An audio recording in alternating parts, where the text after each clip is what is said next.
View from the Gutters, Episode 6.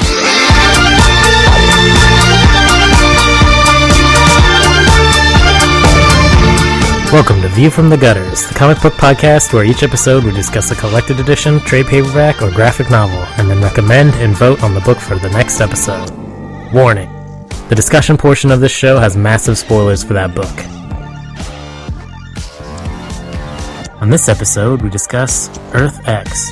And to skip ahead to the recommendation section of this podcast, skip ahead to 4418. Welcome to Oprah's Fortnightly Comic Book of the Fortnite Club, Episode 6. It's been a fortnight and a half. The Quickening.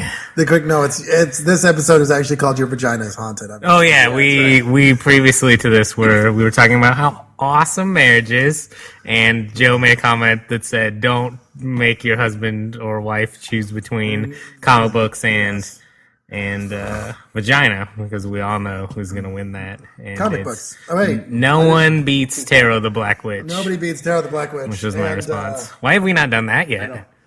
It'll happen. That was my pick. Actually, what we don't know is the next episode. It's all tarot books. Yeah, that's the theme that we're I think actually we're just gonna go ahead and vote right now and just be like Tarot the Black Witch forever. all we're gonna do. Our name, actually. I can get my hands on the whole thing. I think the only thing that we're gonna read from now on is Tarot the Black Witch, and old episodes of X-Force done by Rob Liefeld. Yep, Grimm fairy tales. Anything Xenoscope, Beyond Wonderland. I got all of Grimm Fairy Tales on my iPad right now. Have you started reading it? I have not yet, but I'm looking forward to the gratuitous cheesecakey goodness. I've actually heard that it's good. Like, people tell me to read it. There's interest. There's some interesting stuff going on there. There is people that purchase it and seem very. They seem very embarrassed. There are people that purchase it, and they seem very embarrassed. Matt's just to grammar translate tonight. that from Matt Ease into normal grammar. English. American here. All right. Well, let's get off this tarot. This is the second business. time tonight that Matt's been called out. We had an issue with that before. Did we? I missed so it. if he snaps and we're not here, kills all of us. It's because we deserved it, I think, is what we should say. Yeah. So just play this, and all right, that will absolve him in any court of law. I'm Andrew Chard. Welcome to the show. I am Joe Math Kuma Preti. Math Kuma. And I am Matt McGinnis. You're not gonna try to add a cool nickname in there? I didn't get a chance because I went first. I already had the cool nickname. I'm gonna add mine in now. Man Chin McHardbody. I already used that joke tonight. It's still funny though. It's still good. That's good. Andrew Manchin McHardbody Chard. Cool. What do we do? Oh, a little bit of a format change this week. None of us finished. I finished. Oh, Andrew did finish. I didn't finish. Noticeably absent is our Bernard B. Huckabee tonight. He's busy, so we still wanted to give him a chance to get in on Earth X. And Matt had not completed it. Joe and I have both read it, but yes. Joe was rereading it and only read about half of it. So we're going to talk about the first half of Earth X. And then we're going to vote on a book for next week, and then we'll also talk about Earth X Part 2 next week with Bernard. Hopefully. I think we'll do next week, next fortnight. Well, we'll do...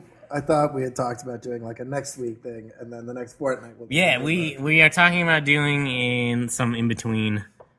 some tweeners, if you will. That's what I'm going to call them. I don't necessarily want to be involved with that word, but we can call it that. I think tweener is a good word. You think tweener is a good word? It sounds like a cleaning product. It sounds like wiener. Like, do you have lint in between your toes? Get a tweener. Tweener. Sounds either like a nickname for like a very specific type of gay person. Like, that's true. Like, he's a tweener. Or he just likes to put it between your butt cheeks. Yeah. He doesn't want to penetrate. Maybe a word, like a sex he's not move. all the way gay. He just wants the closeness. Yeah. Maybe like a sex move, the tweener. That could be. It sounds a lot like wiener. I mean, obviously. Well, I think that's what's bringing us down this path. Our love of wieners? Well, I don't want to talk for you guys, but yeah. I would love for you to talk for me. Also about me. I can't do that. I had nothing prepared. Wow. Nothing prepared. All right. Good Well, thing on that we note, are crack comedy, We are a grand comedy trio. crack comedy improv. fire We my are runners. 42 years old, and none of us have ever told a good joke. So we're really getting there. We're rolling in we're on our way. that, rolling in that pussy. Moving on to Earth X. Earth X. Earth X. Matt, initial reactions? Uh, Did you like it? Did you love it? I know I'm enjoying it. It's a good read. It feels like a lot of history. Like it really is. It's being that I'm not a huge Marvel fan and I Yeah. haven't read a lot of Marvel books. I feel like there's stuff that I'm not getting. Like I know there's tons of I Yeah, can me too. tell that this is like a rich book. And if I knew more, I would get more of it. But that doesn't mean I'm not enjoying it. I am enjoying it, and I feel like there's a lot of stuff that is just like I'm learning tons, and it's been fun. It's been interesting so far.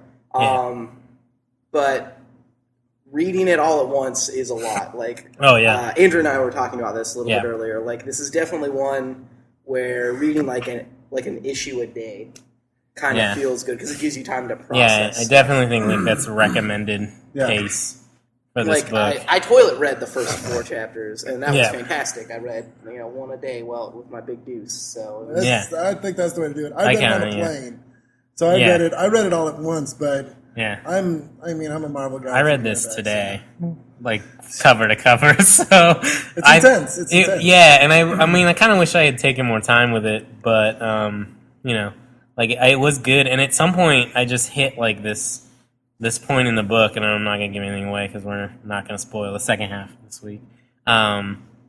Where I just like couldn't stop reading because it was just like shit started to get real. Yeah, and I was like, oh god, it's getting epic. This shit's going down, and it's cool. It was very cool. So. We'll talk about that next week, though. But yeah, I think that the reading pace on this one, there's a lot to digest, and at the end of each issue, there is a appendix to the chapter, and it's a conversation between the Watcher and Machine, X-51 Machine Man from Agents of Hate fame. Yeah, this is pre-Agents of Hate. That is pre-Agents of Hate. But I think actually there's an Agents of Hate joke about this book in there I might have gotten better now. But and it's got all these Alex Ross sketches in there, and it's good. Like there's a lot of stuff going on, and it kind of like fleshes out a lot of the characters more, and it's cool. But it makes me. I mean, I love the art in this book. It doesn't make me wish that Alex Ross had drawn it, but does make me wish that Alex Ross would do a black and white book at some point. Like I like his painted stuff, but like there's some real life to his pencil sketching. Like it's really, really good. Almost more impressive, I think, than his painting are his pencils. He did all the character designs. For the book, and I mean, and they're good. And that's what's in the appendix. That is mostly the character designs. They look really nice, and I do really wish he would sit down and do like a whole black and white book. I'm sure that would take a long time, but I mean he spends a ton of time doing the books anyway. That it'd be worth the wait, I think. The art in this book is really good, though. I like the flavor of it. It's very, I don't know, it's kind of pulpy, like a Lark. Was it Matthew Lark? Who drew Gotham Central? Oh, it was Matthew Lark. Yeah, and he drew the flashbacks and all of the Captain America stuff too. And it's got that nice, like, rich pulpiness to it. Like the colors are all really good. There's a lot of emotion and a lot of like action and cool shit happening.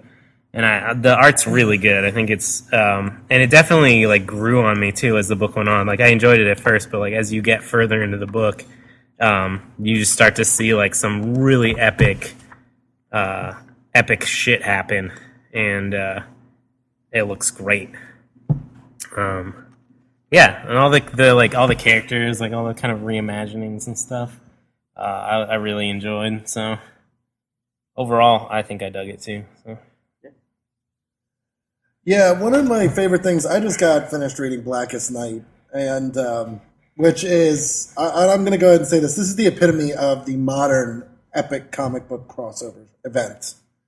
The epitome in a good way or in a bad way? No. It's definitely a bad thing. I think one of the things is this. I'm gonna go on record saying this so you can use it against me in the future. There were parts of that storyline that were fucking brilliant. They made you remember why you read comic books for these epic moments. There's a couple scenes where the art is done well and like use of panels. This is something we've talked about before. Use of paneling on a page to really put you in the scene. Yeah. There's a scene where the Black Lantern Firestorm. Spoiler alert here, by the way. For Blackest Night.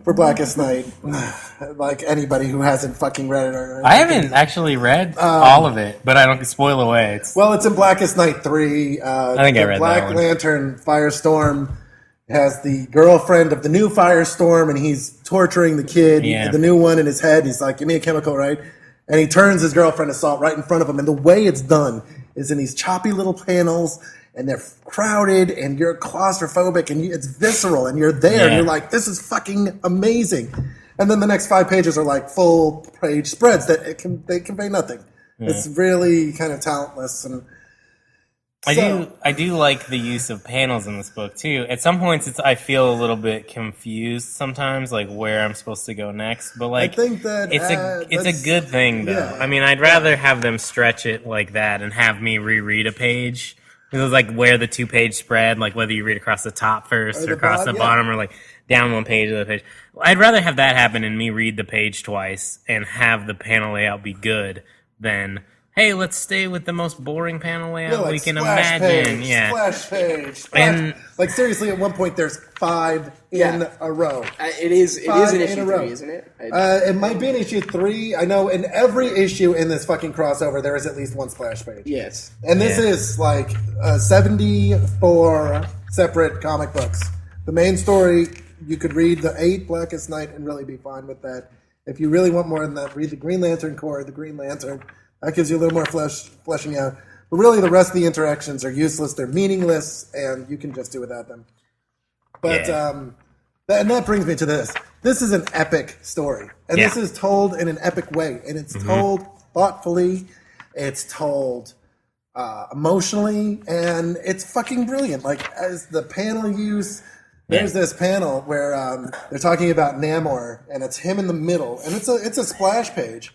But it's him in the middle, and there's panels on either side that are kind of keeping the story going while he's standing there. And it's brilliant because you know that Namor is the subject of that page. But it's not just a whole bunch of empty, wasted space. It really conveys an idea. There's stuff like this one too.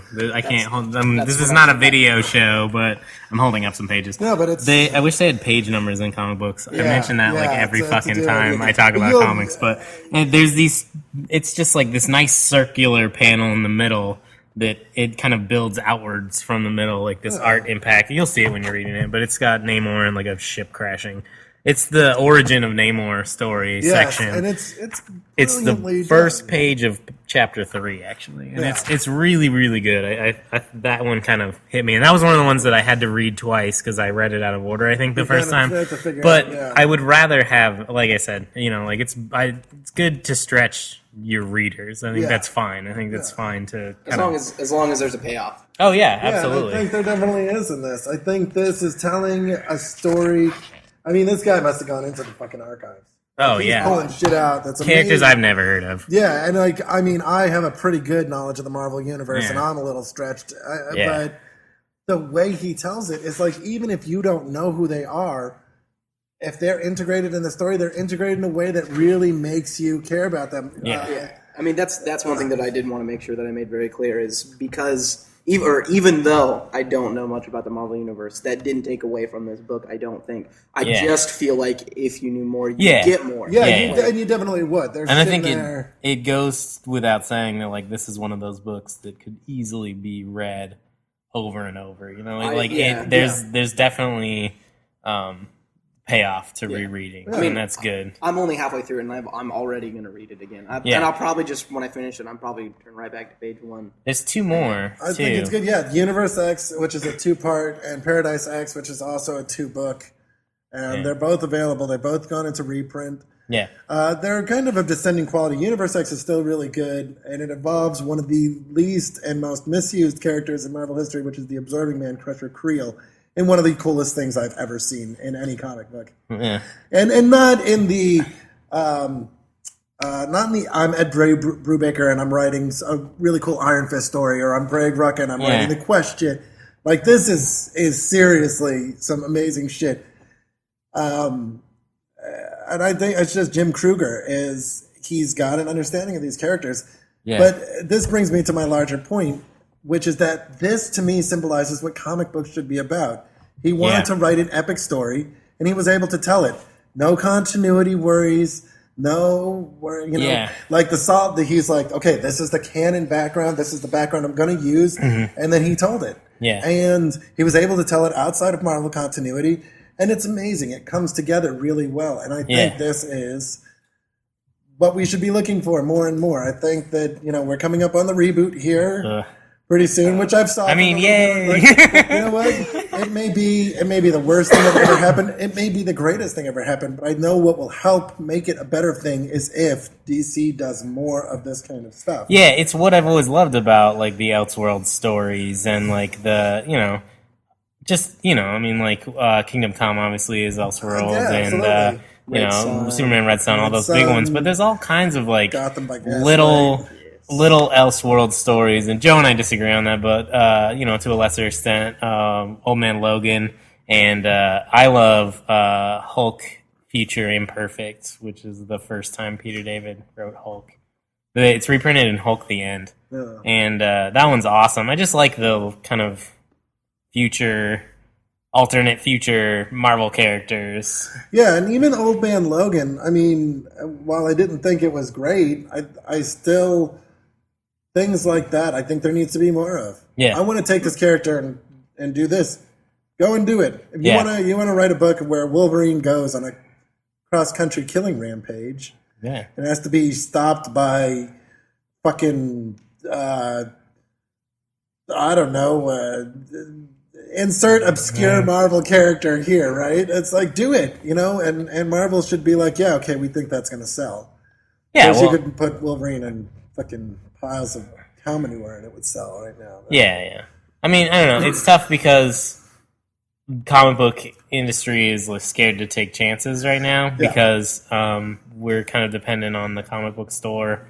And if store owners don't get a lot of interest in it, like if people aren't going to their LCS and saying, I want to read Wolverine versus Dazzler, like no one's gonna... Best fight ever, by the way. Yeah. Best fucking or like Dazzler versus Pixie. Like I'd watch that. Hey, what about Dazzler versus Pixie versus Jubilee? Done. So insert any of the above. If you're not going, if fans aren't going to their LCS and ordering this stuff, then local shops aren't going to buy it, and it discourages the big two from trying new things, and that's really sad. Yeah. But I think that the digital age of comics that we're hopefully moving into sooner. Yeah, I hope. Like like it or not, we're going there. I wish it were sooner rather than later, but we're going there, and hopefully the digital age brings more people taking more chances. Right, I mean, I'm not gonna say that DC isn't taking an enormous chance with this reboot because, if anything, I guess it takes some balls to just be like, nope, starting over. Like, it's what I wanted them to do. The 2 longest running comics in history? Yeah, it's what I wanted them to do after Infinite Crisis, was to say, yep, we're going for it. So I guess it's what we asked for. I'm going to read. I'm not encouraged by the design and, the direction they're going seems not for me, but I don't think I'm the target audience on that one. I think that I'm on the wrong team on that side. I've been reading comics my whole life. I will always. I already got me. I will always read comics. They got me. There's always something good being put out there, and really, I'm of the opinion. I've seen reboots before. Bring your fucking reboots. Yeah. It doesn't Heroes matter. Reborn. It's not going to make. Oh God. I thought I was going to sneak that one in there under the radar. Seriously, if you have not heard of Heroes Reborn, go Google it. Google Heroes Reborn, and you will see a picture of Captain America drawn by Rob Liefeld. This is Rob Liefeld and Jim Lee rebooting the Marvel Universe after the Onslaught debacle. Yeah, And Marvel filed for bankruptcy. Google it, and it seriously looks like Cap is wearing Cap armor over his normal torso. Like his chest is seriously like you could set 2 mugs on it.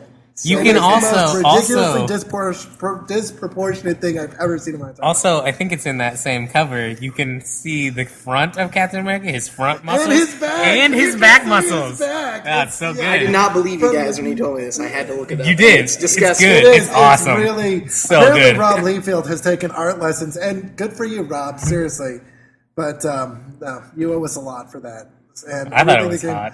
Like I've always said, God, I wish I could look at the front muscles on a man and the back muscles at the same time. And I thought I needed a lot of mirrors, but I was wrong. Nope, apparently, it can be done if you turn in the right angle, just the right angle. You can proportion be damned. So yeah. Anyway. Yeah, but we've seen reboots before, and that's not that.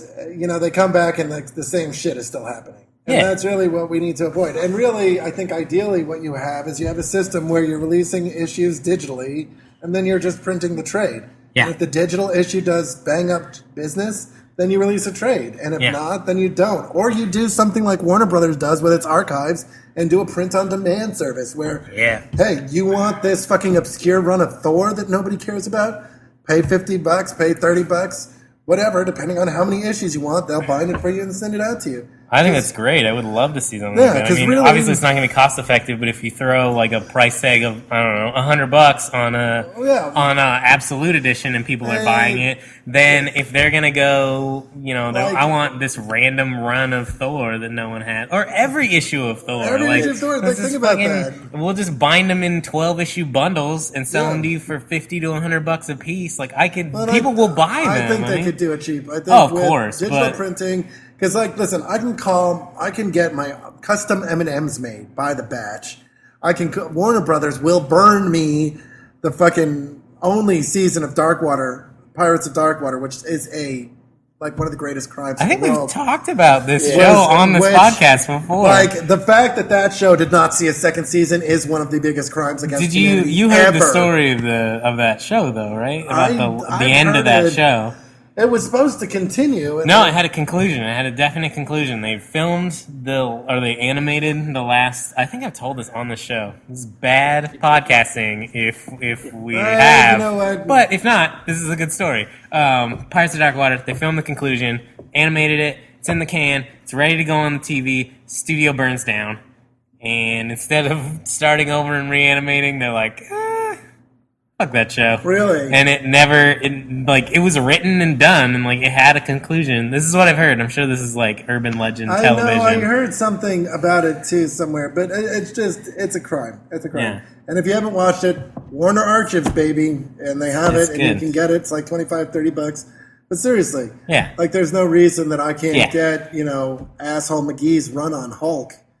Because I think it's the greatest thing since sliced bread. Yeah. $30. Maybe I want a leather-bound edition or something, or maybe every once in a while they release with I think what they're doing with the omnibus. The Masterworks. The Masterworks and shit. That's great. Walter Simonson's run on Thor. Yeah. I have Frank Miller's run on Daredevil, which is the best thing he's ever written, hands down, aside from Sin City. Okay. And I will fight.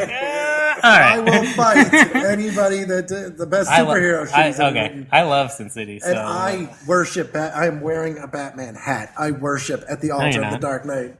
You're not. God, you're so literal. Yeah, now you are. Good podcasting. We're the worst show on the air. That's what brings them back, right? Oh yeah, so good. If you podcast it, they will come. Yeah, it's true. I'm sure. Listening to our sexy, sexy voices. Thanks, Mom. That's badness. I don't think my mom even knows what the internet is. Sure not. But she's listening somehow. She's out there. She got it transferred to 8-track just so she could listen to it. It happens. These things happen. No, I think that's the future of comics. I really hope that it is, that we have some kind of we replace our single issues with digital, and that the trades will continue to be printed, because I think they always will, and I think that we'll hit that magic moment in comics when you can become a subscriber online to say, like, oh, I'm going to subscribe to Spider-Man, and every 6 issues they send you a little update that's like, hey, would you like to buy the trade for half off because you're a subscriber? And you click yes, and they just fucking mail it to your house. Like, I think that's going to be the magic time in comics, because I'll buy every fucking one of them. Like, you know? I remember I actually had a subscription to Marvel. I did too. I had Hulk 2099, which I thought was pretty good, Chris Bacalo. Yeah. And X-Men 2099, which I thought had potential. Did you read Doom 2099? I didn't read Doom 2099 because That's that was Ellis. before I realized. Is it? I'm pretty sure that's Ellis. Holy shit! It's Ellis or Ennis. I want to say Ellis. well, That's Ennis, It's a big difference, big but I'm difference. pretty sure it's Ellis. We're but, gonna yeah, it was podcast great. look this up right now. Every month in my mailbox, comic books. And I mean, like now with iPads and just everything. Any kind of comic tablet readers, and e-reader. Yeah, all kinds of comic readers, all kinds of apps for that. Ellis. Every month, comics in your mailbox. Yep. Like, can you not live without She-Hulk? I can get it. Yeah. They need to come down. They need the price point to come down. Well, yeah, I'm also hoping for $1 an issue. Yeah, like, that's I'm what really saying. The hoping magic that we number hit is that 99 target on cents, there. $1 an Yeah. issue because they're getting rid of everything. But Yeah. eventually it'll come down to that. Things will normalize. Yeah, you know? yeah. But really, I think that this is the future of comics, and I hate to say it because I love the idea of a local comic book store. Because I don't think hugely that'll important. go away, because I think that trades are, I mean, they'll change from being that local single issue comic book store to being that local trade paperback comic book store.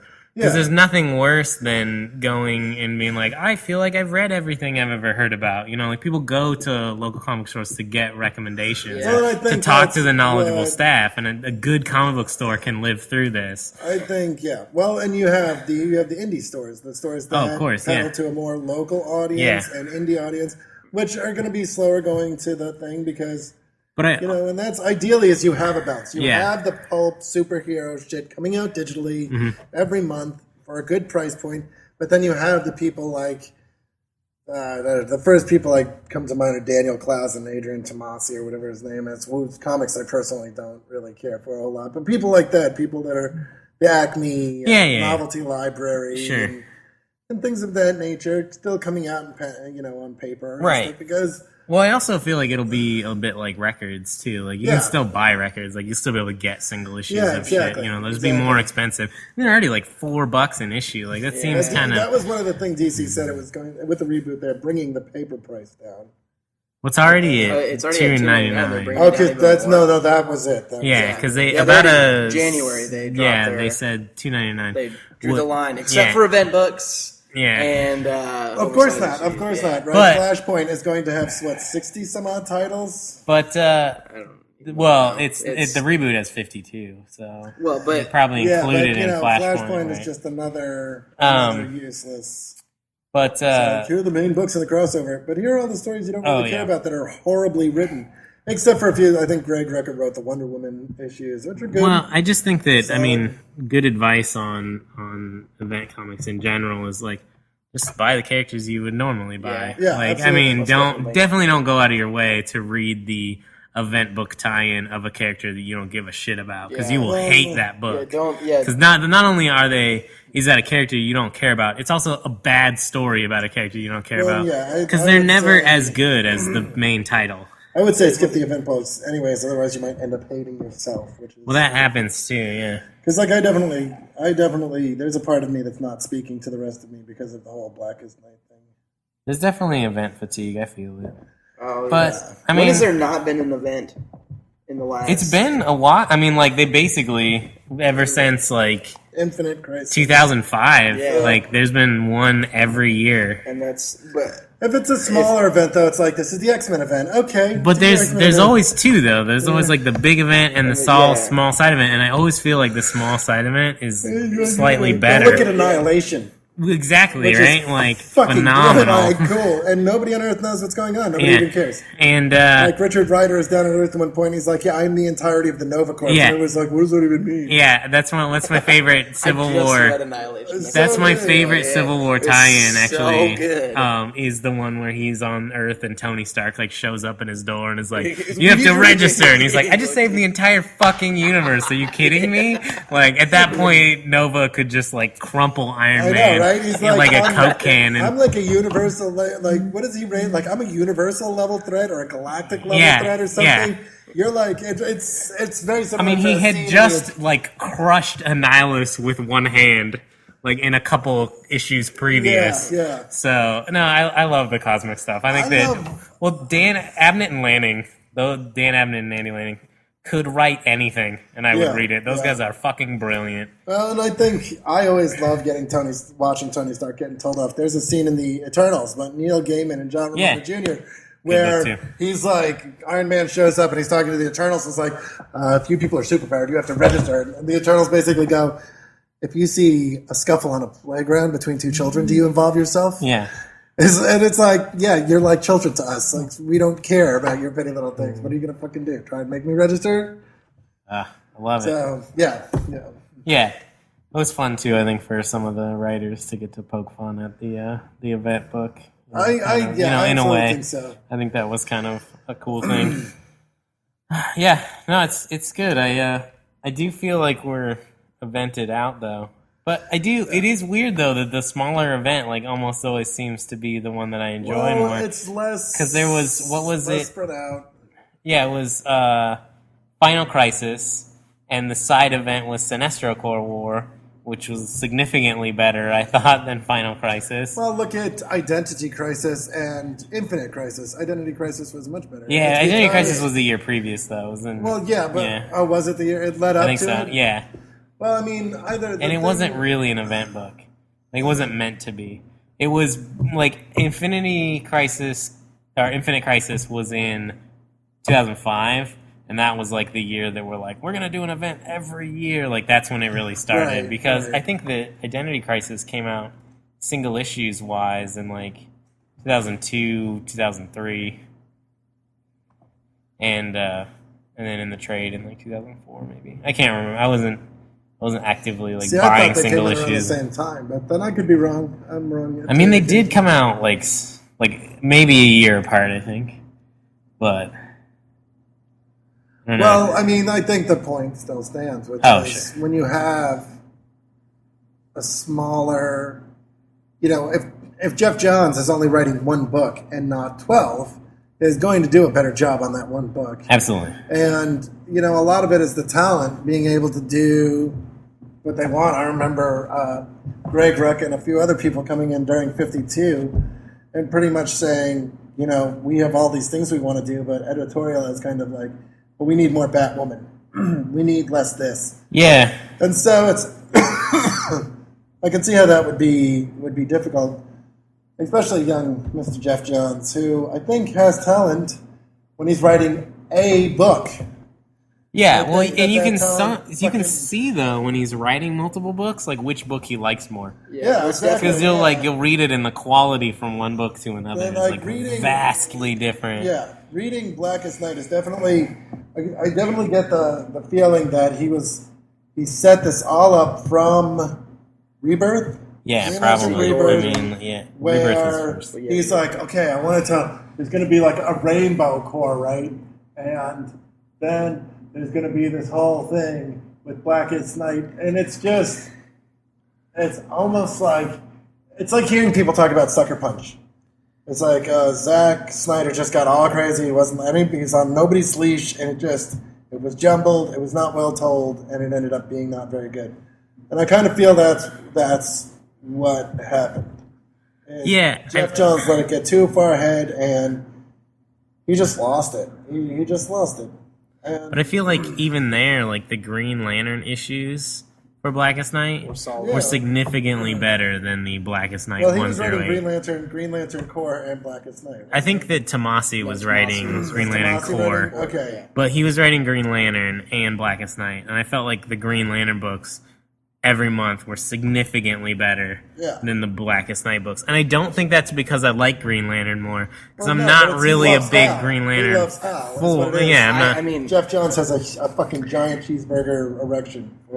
no, I agree with you in the fact that I had in my file Blackest Night and the Green Lantern stuff. All through, and I dropped Blackest Night. I did from too. My file and just kept reading Green Lantern. Me too.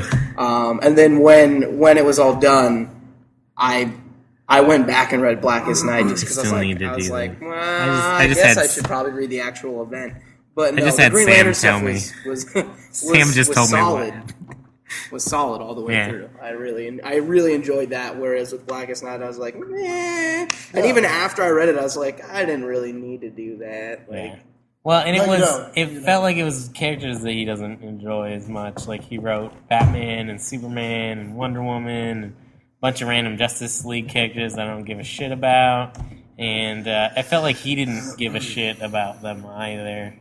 And also, it was so, like, there were so many Blackest Night dun dun dun moments, and none of them were necessary. I felt like telling a consistent story through the 8 issues. Yeah, Well, through the rather 4 than- or 5 that I read. Like, each one... Yeah, like, each one felt like a snippet of a story I cared more about, but never got to... Like, it wasn't there. There was no... I don't know. It felt to me like Jeff Johns was like, I'm going to write an epic story of epicness. Yeah. And it's going to Yeah, be so yeah. epic and everyone's going to shit their pants in every issue. And don't he's like, think- I'm going to put this in there. I'm going to put that in there. And Well, I think, there's yeah, no room for a story That after is it. exactly what I think happened. Because there are moments, like I mentioned before, where you can tell he was into it. He Yeah. was totally caught up in the moment. Yeah. But then it's just like, gotta Splash shoehorn page. this and this. Splash page. Splash page. Splash page. Like, seriously, I got nauseous after a while. But there is definitely a thing, and it's like the opposite of Earth X, where Jim Kruger, you can tell, sat down and storyboarded this out with Alex Ross and was like, hey, this is the story I want to tell. These are the points I want to hit. These are the characters I want to involve. And this is the general tone. And it comes through in every page. I do feel And Jeff in Blackest Night, it was definitely like, oh my God. You know what it feels like? It feels like reading a 10-year-old's concept of what true evil is. Yeah. Right? They come back in the bodies of the people that you loved, and then they just say really mean things. They're just mean to you. Yeah. They're just really mean. They're just really hurt. It's like, oh That's God, mean. why are you so mean? And then, like, in the case of, like, the Earth 2 Superman comes back and fights Superman. And, like, seriously, 3 or 4 pages into it, he's like, I know you're not the real Superman, so I'm going to beat the shit out of you. And it's like, 3 issues this goes on for.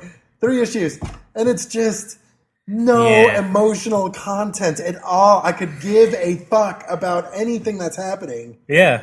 It's just really... So I agree with you. Yeah, it was like, this will be the most epic story ever told in comics! And it's like, no, dude. He tried to Morrison it. Yeah. He did try to Morrison it. And Morrison can't even Morrison it. Well, it depends on what... Have you ever read The Invisibles? No. I mean, like, I've read Morrison's good... the shit out of I mean, that. I've read good Morrison. All-Star Like, Superman. there is good Morrison out there. I'm not gonna deny that. I thought that Batman and Robin was really Yeah, good, this run of too. Batman and Robin I think I that really We enjoyed. Three is phenomenal. Is great. He's I think optioned that... it. That's going to be a movie. I think Really? that Animal Man is great on a level I that is haven't like read super Animal- weird, but I still Well, really. Doom There's no Patrol. reason why I should like Animal Man, except that it's like it's old school, like it's early '90s comics, and it's like I love early '90s Superman, and I love early '90s like Animal Man. Doom Patrol. Yeah. And The Invisibles. Seven and The Soldiers Filth. of Victory. I couldn't read that, but seriously, that's like if that, you know, We Yeah. 3 is good, but if Grant Morrison, if all he ever wrote was All-Star Superman, Doom Patrol, The Invisibles, and The Filth, The Invisibles of which I think is the best of those 3, the Doom Patrol and Filth, I just think he would be okay.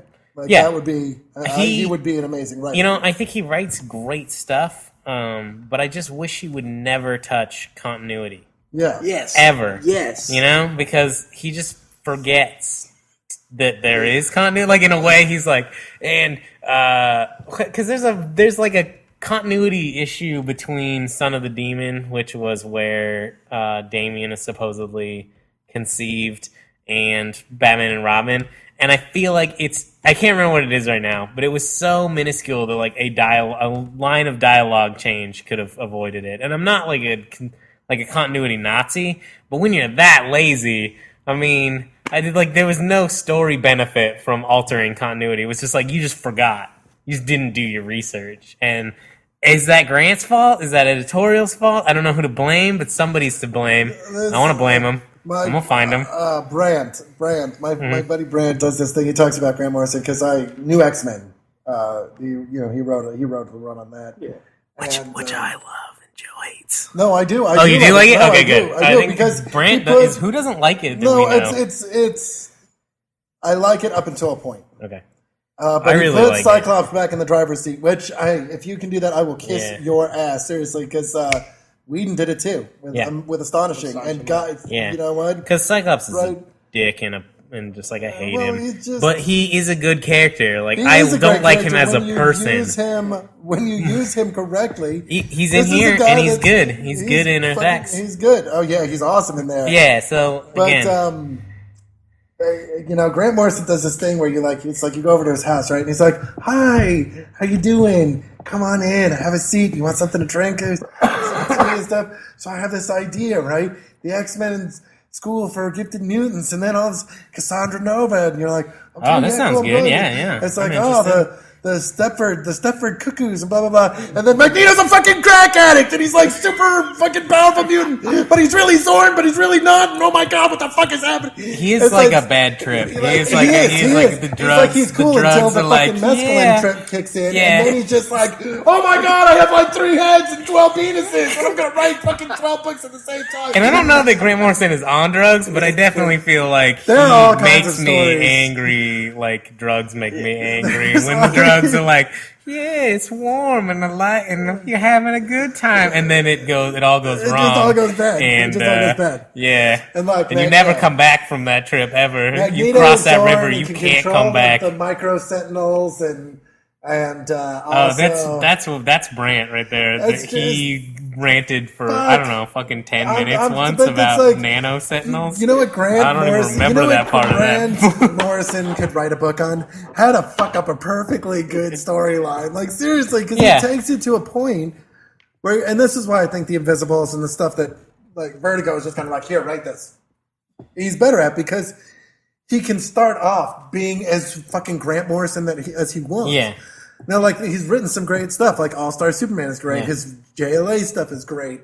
But you got to give him the right part, and then you got to take it away from him at the right part. Unless you're just going to give it to him wholeheartedly. That's JLA right there. Yeah, which was fucking perfect. Because it's like at the perfect moment, they're like, okay, all right. Mark Wade. Yeah. Go, like, deploy Mark Wade. Like, who better to hand it off to? Brilliant. Mark Wade, who is one of the best in the business. Yeah, they just, it was, that's definitely, like, the perfect timing on that book, too. Absolutely. Because I think it's, like, right after issue, like, or trade number 5.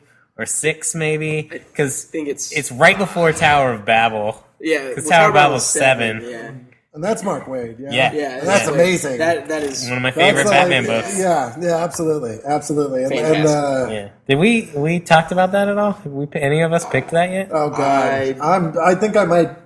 I brought Love and Rockets, the first volume, but I might have to pick Tower of Babel. We could do a Batman. We all brought Batman books. Do you want to get in on a Batman theme party? Yeah. I will champion Tower of Babel. Okay. I will champion. All right. So that's a good Earth X. We talked about it a little bit. We just did like a little teaser preview because we're coming back next week to the rest of that book. And I want to dig in because there's some really good stuff in here. I'm going to reread it again because I'm going to mark some pages even. I'm going to go like full book club on this bitch because there's some moments in this that it's like it's very much. We are talking about the comic industry now. Like, there's some real meta moments in the book that I picked up on that I was like, those are great. So I'm going to mark all those. Well, and I do have to say as a teaser, Reed Richards, like, he does something with Reed Richards, which is seriously maybe the coolest thing that I have ever. Yeah. Like, when I read it the first time, I was like, wow. I was fucking floored. Like, literally floored. It was amazing. Yeah. Just thinking about him in a whole different way. So. Yeah. Yeah. So we'll come back to Earth X next week. We'll get Bernard in on this. All right, so we all picked Batman books this week. Yeah. With that, we didn't really plan it. I mean, you got a snippet of a behind the scenes there. of us picking books because that's how quickly we decide on them. Usually It is, before it is. I come in on a Monday, I'll just stand Like, and stare at my bookshelf That's what for I a do. good Yeah, 4 that's what I minutes, do. and then I'm like, that one. And the last couple weeks, I've been bringing 2, and then last minute picking between the 2 of them. Yeah, at the very last. I got you. But That's what I do. yeah. All right, I'll go first. This week, I brought a Batman book. I bought one of my favorite Batman books. It's Batman Venom. It's Denny O'Neil wrote it. Trevor Von Eden did the layouts. Russell Braun did pencils. Jose Luis Garcia Lopez did the inks. Willie Schubert did letters, and Steve Olive did the colors on this one. This is the first introduction to the Venom drug that will eventually make Bane into Bane. So this is pre-Bane. This is good for the movie. I'm tying it into Dark Knight Rises. Oh, yeah. And even more tied into Dark Knight Rises. This is a Batman Legends of the Dark Knight 16 through 20, and the very previous one, like 10 through 15, is Batman Prey, which is what they say the movie is partially based on. The Dark Knight Rises, which is also good. You guys should read Prey as well. Yeah, Legends of the Dark Knight had some phenomenal Batman stories in those early issues. It's a really cool series. It's kind of like the Streets of Gotham now, where it's like just side Batman stories, but they're all really good because it's still Batman. And it has my favorite cover to any comic book. I was wondering if you were going to talk about this. My favorite cover to any comic book ever is Batman Legends of the Dark Knight number 18. Now we're going to pause for a second so you can go and look this up. I'm not really. I mean, like, you can pause. You have a pause button at home. Okay, fine. Press pause now. Yeah, and go look up. Well, no, unpause it. Well, you can unpause it now. Right now. Right now. Okay, good. And go look up Batman Legends of the Dark Knight number 18, which is my favorite all-time comic cover of all time. I'm going to show this to Joe right now. I own the single issue of this, and it is going up in my studio. It's Batman with a beard, which I love already, and he's all strung out on drugs, and he's been in the Batcave for a month, and he's spilling pills out on the ground, because in this story, Batman starts taking this new drug to get stronger, and he's a drug addict.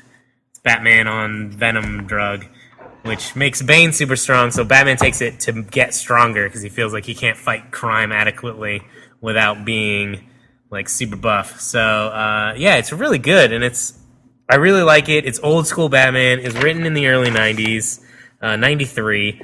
I love this era in comics. I was born in 86, so I'm sure this is like right around the time where I was pulling shit off the shelf for the first time to really like buy Batman stuff, because I read, like Teenage Mutant Ninja Turtles and Sonic when I was a kid, but I also would pick Batman books up off the shelf and Superman and stuff. So the early 90s, although a lot of people hate the dark age of comics, like the late 80s, early 90s, that was my childhood. So there's a lot of good shit out there. And Legends of the Dark Knight is definitely one of them. Batman Venom, it's great. Really just good storytelling. Batman is a badass. And he's on drugs. Don't do drugs. Don't do drugs. Drugs are bad. Okay. All right. Oh, also, this is another great cover, which is Legends of the Dark Knight number 19, where Batman is like wrestling a shark on the cover. He does this actually. This happens in this book, and I think they based the original Adam West Batman movie retroactively on this. Like they time traveled back to show this cover to Adam West in the 70s, and we're like, this is what's going to happen. This is why you need to carry bat shark spray. A dildo. Big dildo. I don't know what shark repellent. Shark repellent. Yeah, shark repellent. In the Batcopter is because of this cover. So, yeah, that's my pick. It's real good. All Danny O'Neill Batman is good. All right, as I said before, it's not going to come as a surprise, but last minute change. JLA, Tower of Babel, written by Mark Waid. What's that? Never heard of that. Who's Mark Waid? Mark Waid. Mark Waid is probably one of my top 3 writers. He's amazing. Dan Curtis Johnson does the art. So pretty much, this is, if you are a Batman fan, if you call yourself a fan of the Batman, I don't care if your dad's name is Bruce Wayne or not, you haven't read this book, then you can't be a real Batman fan, because this is slightly better than Aspar. It is, if Aspar, All-Star Batman and Robin is the best Batman book of all time, then I think all of us unanimously. Oh, I totally. Unanimously? Unanimous? Did I mention we're all masochists, and after this we're going to castrate ourselves with rusty fishhooks? I'm already halfway there. We haven't started yet? No, but hold on. Right. Actually, the blood loss is doing great things for you. So this is, if you ever wondered what would happen if Batman decided to go rogue and take out the JLA, this book answers that question in the greatest possible way ever. Without going into too much difficulty, the cover is Batman standing over the decimated JLA. And it involves Ra's al Ghul and his lovely daughter, otherwise known as Batman's baby mama. And it's just really well done. It's not heavy-handed. It's not like, clearly. It's pretty much Batman has a filing cabinet, and he's thought about this. He's thought about this a lot.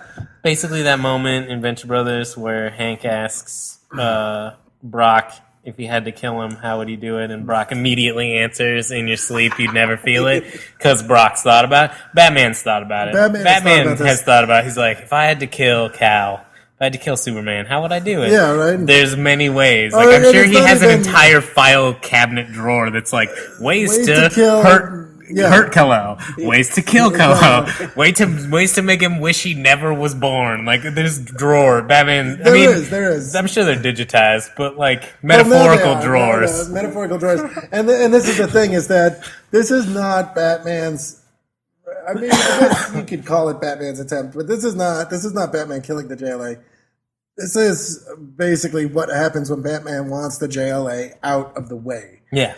So he has thought about it. Well, because he doesn't kill it. Just like Batman, he doesn't kill anyone. Yeah, he doesn't want to kill anybody. But superheroes. Some of the coolest fucking takedowns ever, and of course it's Batman. So thinking about the Aquaman. Oh, dude, Aquaman. My personal favorite, I think, is it's a tie between what he does to Kyle and Martian Manhunter, which is brutal. Both of those are really good. Yeah, it's a great book, and like every week, even if we don't pick it, you should still read it. You should still read it, because especially if you're a Batman fan, and especially because you've wondered, you've sat down and had that conversation. Well, could Batman beat the Green Lantern?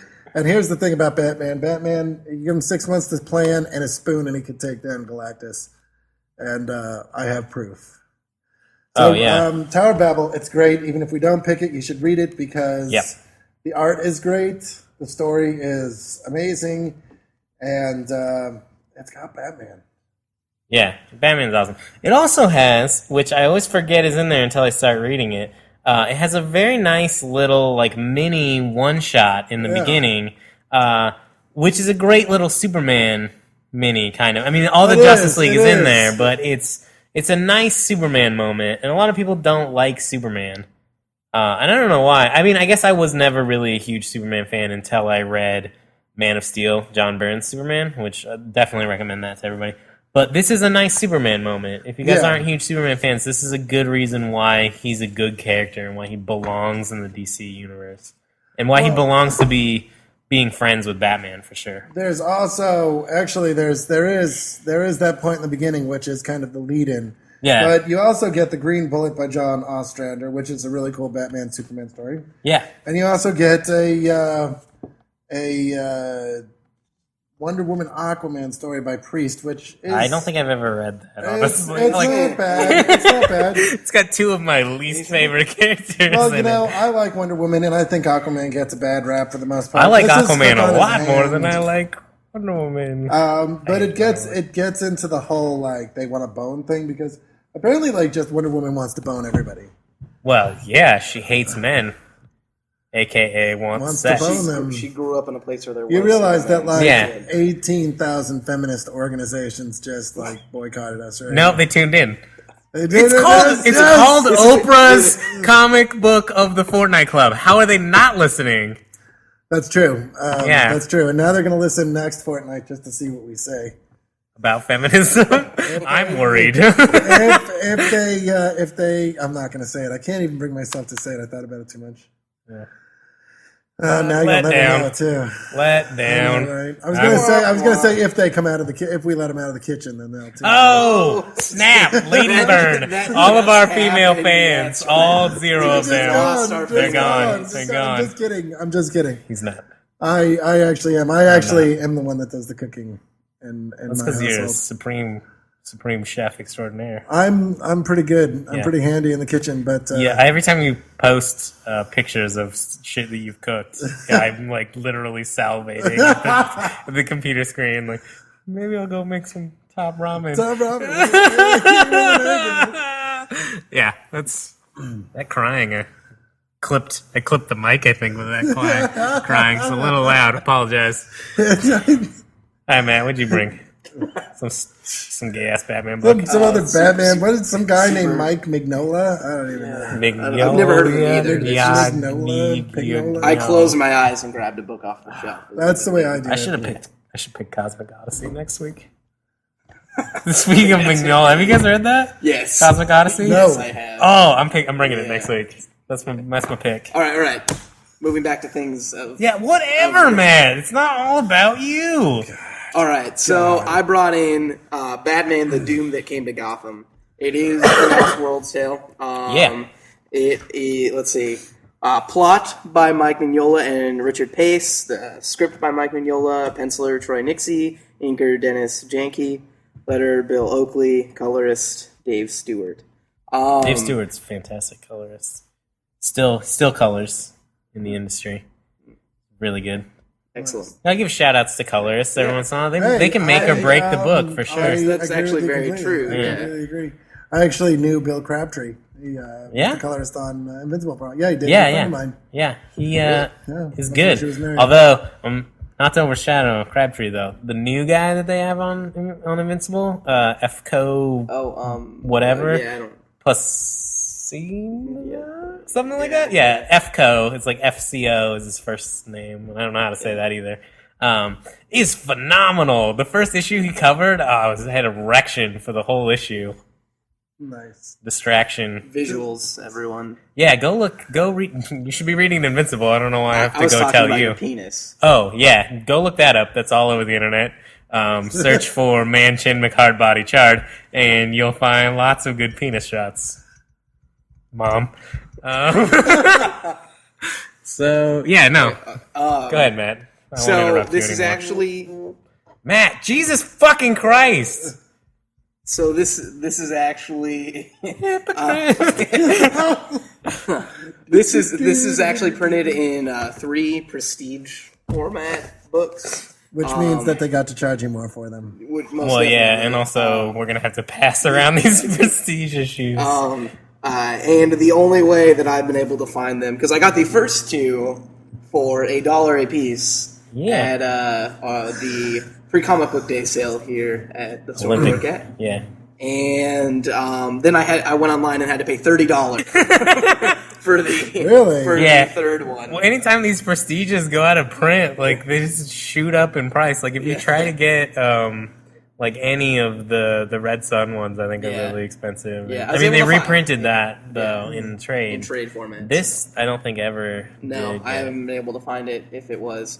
But it's a good story. I mean, I enjoyed it a lot. It does feel a little bit cramped, but because they try to shove a lot of stuff in here. But it's basically Batman in the 1920s. It's got a very Lovecraftian feel to it. Mike Mignola. But it's great. I mean, it's a Batman story. It's a lot of fun. I'm a sucker for Elseworld tales, and kind of in the same vein of Gotham by Gaslight. Yeah. Also good. Also very good. Yeah. Yes, and one of, dare I say, my favorite Batman stories. Is this one or Gotham? It's Gotham by Gaslight. Yeah. And this Why one. Why did you bring that one? I think I already.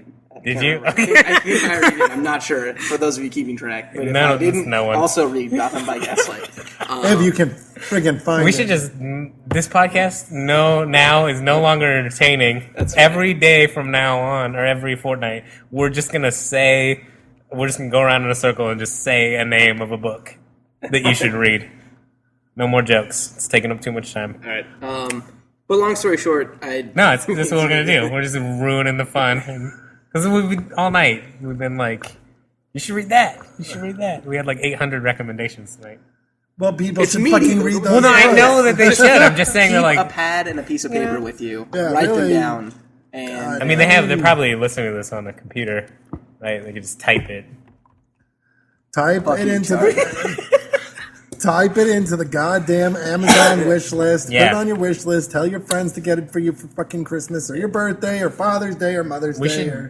This is a good side note. I'm not going to edit this out because I'm lazy. What we should do is we should start a Listomania list on Amazon of just all the books that we've been talking about.